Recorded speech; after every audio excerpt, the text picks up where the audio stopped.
నువ్వు మ్యూజిక్ చేసినప్పుడు కేవలం మ్యూజిక్ మాత్రమే చేయవని విన్నాను మామ. మధ్య మధ్యలో అవి పక్కన పెట్టి ఇన్స్టాగ్రామ్లో రీల్స్ అవి చూసుకుంటూ ఉంటావట. అవునా కాదా? సర్లే, అదే అప్పుడు ప్రతి వాడు అదే చేస్తాడు. కానీ అది పక్కన పెడితే అలా ఇన్స్టాగ్రామ్లో అవి తీసినప్పుడు ఎవడో ఏదో పోస్ట్ చేస్తాడు, అది వైరల్ రీమిక్స్ అయిపోద్ది. ఇంకొకడేమో అబ్బా ఇదిగో ఈ తమన్తో వర్క్ చేసేస్తున్నాను, డిఎస్పితో వర్క్ చేసేస్తున్నాను అని పెడతాడు. మరొకటి ఇదిగో ఈ అవార్డు వచ్చింది, ఆ వ్యూస్ వచ్చాయి, ఇవన్నీ పెట్టేస్తాడు.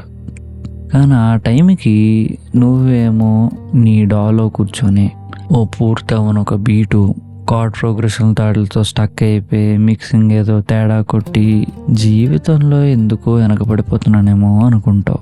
అయితే ఈ ఫీలింగ్ ఇల్యూషన్ మీద బిల్డ్ అవుతుందని తెలుసా నీకు? అది ఎందుకో చెప్తా. నువ్వు ఇప్పుడు ఇన్స్టాగ్రామ్ తీసేవన్నీ చూస్తున్నావు కదా, అవన్నీ నువ్వు చూసేది వాళ్ళ 1% పబ్లిక్ అవుట్పుట్.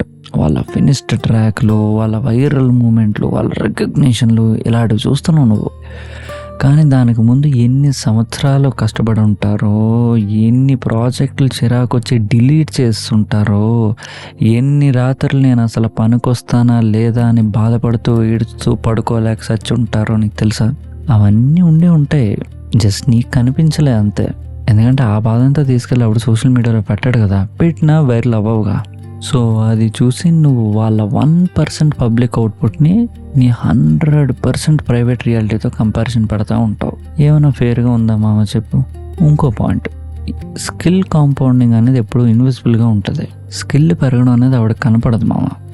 అంటే నా ఉద్దేశం, నువ్వు ప్రతిరోజు పెట్టే చిన్న చిన్న ఎఫర్టు, ప్రతిరోజు రోజు కష్టపడుతూ ఉంటావు చూడు, అది ఆవిడకి కనిపించదు. స్కిల్ కాంపౌండింగ్ చెత్త పక్కన పడే, ఇది నువ్వు అంత టక్కని రిలేట్ అయ్యేలా ఎలా చెప్తున్నానో తెలుసా? ఎందుకంటే ఈ ఫీలింగ్ నేను కూడా ఫేస్ చేశాను కనుక. అయితే ఎర్లీ స్టేజెస్లో ఫేస్ చేశాను అనుకుంటున్నామో, 20 మిలియన్ వ్యూస్ లేటర్ కూడా ఫేస్ చేశాను. నాకు ఇప్పుడు ఉండే కాంటాక్ట్లు ఎవరెవరితో ఉన్నాయో కూడా నీకు తెలీదు. అవన్నీ ఉన్నప్పటికీ ఈరోజు నేను ఇంకొని చూసి అరే నేను అలా లేనా అని అనుకుంటాను. ఓన్లీ డిఫరెన్సెస్, నాకు నేను మళ్ళీ గుర్తు చేసుకొని దారిలో పడతాను, నువ్వు అదే దిగుళ్ళూపులో కూర్చుండిపోతావు. మరి మంచిది కాదు కదా, బాధపడుతుంది కదా పాప నీ మ్యూజిక్ కెరియర్ అలా చేస్తే. సో నువ్వు వెనక పడలేదు, ముందు పడలేదు. వాళ్ళు మేకప్ వేసి ఫిల్టర్ వేసి ఏదో పోస్ట్ చేశారు, నువ్వు పొద్దుట లేగానే నీ ఫేస్కి ఫోటో తీసి దాంతో కంపారిజన్ కొడుతున్నావు. సో అలా వేరే వాడి జీవితంలో ఆడేం పీకుతున్నాడు అనేది పక్కన పెట్టేసి కేవలం నీ జర్నీ ఏంటి, నువ్వేంటి అని కేవలం నీ మీద కాన్సన్ట్రేషన్ పెట్టావనుకో, ఫస్ట్ థింగ్ ఈ హార్ట్ బ్రేక్లు, ఈ జలసీలు ఇవన్నీ ఎగిరిపోతాయి.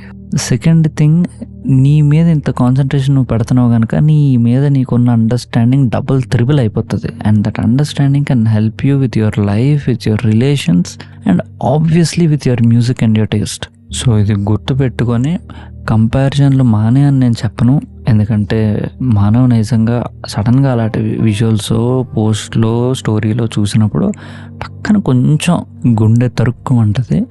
కానీ మళ్ళీ ఒక్కసారి ఆ టైంలోనే ఇప్పుడు నేను చెప్పిన దాన్ని నువ్వు గుర్తు చేసుకుంటే మళ్ళీ దారిలో పడిపోతావు అనే ఆశతో ఈ మిక్స్ ముచ్చట్ని సరిపెడుతున్నాను.